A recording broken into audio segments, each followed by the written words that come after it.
Welcome back to our series on probability theory. I'm Mark Ledbetter. This is lecture video 51, part B, and we're discussing Chebyshev's inequality and convergence in probability, part 2. And last time, we did not get to this. What we did talk about was the convergence in distribution. We talked about the fact that we had the convergence in distribution, but what we did was we talked about convergence in probability, and Chebyshev's, we proved Chebyshev's inequality using the definition of the convergence in probability. All right, and we will continue on with that and this time and do an example. Okay, so we showed that this is Chebyshev's inequality. We proved that this is true using our proof. And now we want to show that p hat is a good estimator for p. And so we're going to let y sub n have a binomial distribution with n as its sample size and p as the probability of success, if you remember, or the probability of the category we're interested in studying. So the subscript n denotes the number of trials. And we're going to let x sub n equal, let's equal, y sub n over n, and that is the definition of a quantity we call p hat, okay? And remember or recall that, or note that the expected value of yn, because it's binomial, is n times p, and the variance of yn, because it's binomial, is n times p times q, and q equals 1 minus p. So the expected value of x sub n is the expected value of yn over n, so that's np over n, which is p. So we have the expected value of x sub n is p, and we need the variance to use Chebyshev's inequality.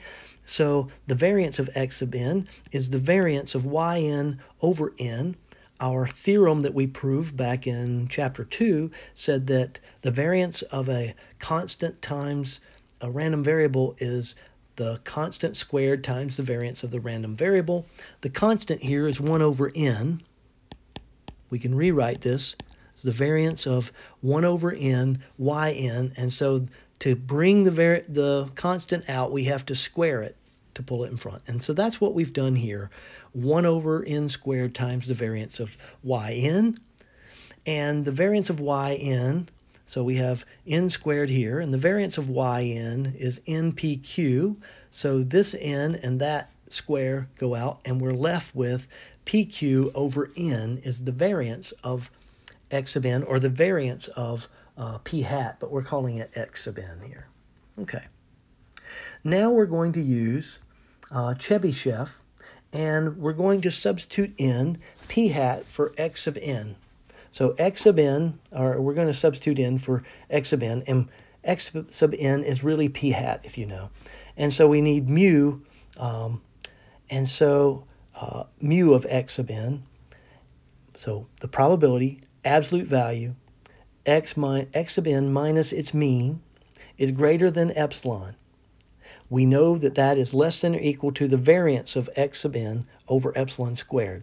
So I'll rewrite that as the probability that y sub n over n minus p, because the mean of mu of x sub n we showed was p,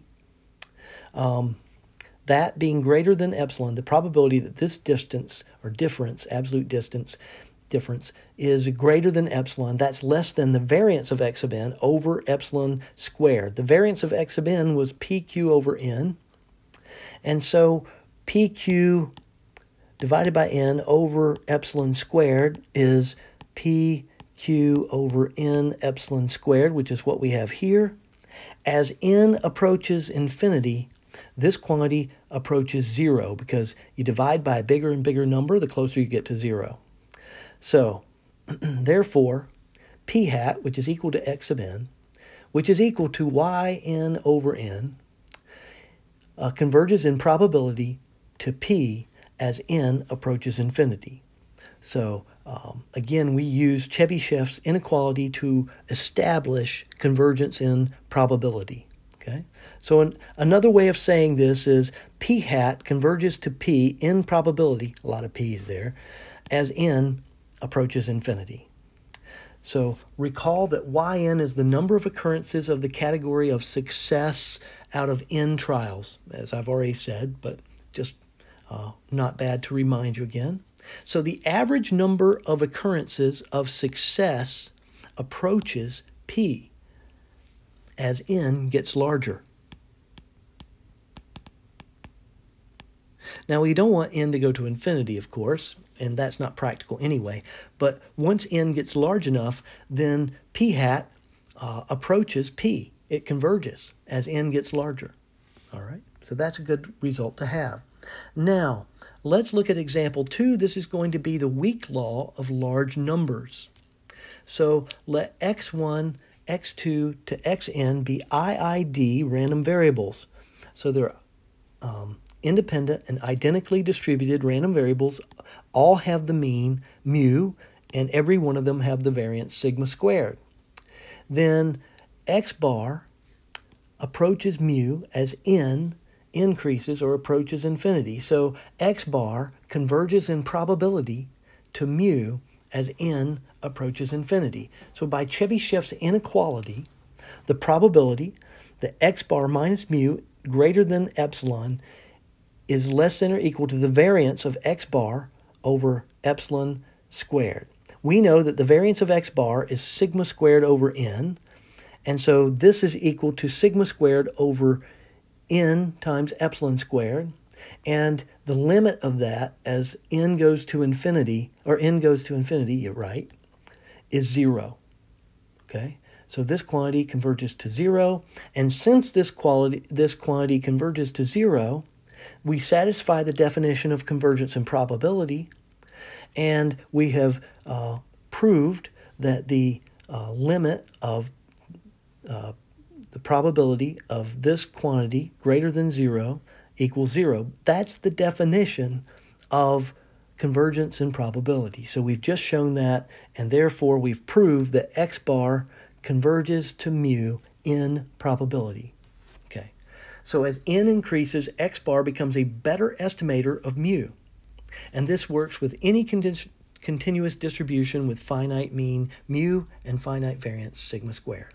And we've shown that p hat converges in probability to p as n increases. So p hat becomes a better estimator or point estimate of p as n increases. Now let's talk about convergence and distribution. Now, I wrote them in order, and that kind of confused me when I made up my slides earlier, but we did not do them in order of distribution, convergence and distribution, then convergence and probability. We actually, because we're talking about Chebyshevs in this section, we did the convergence and probability first, and it used the delta epsilon, or just the epsilon definition of limits, and you remember doing the delta epsilon definition of the derivative. Well, this is very similar methods, or very similar technique that we just use for the convergence in probability. We use that epsilon, any positive epsilon. Okay, so the convergence and distribution, let's talk about the definition of this.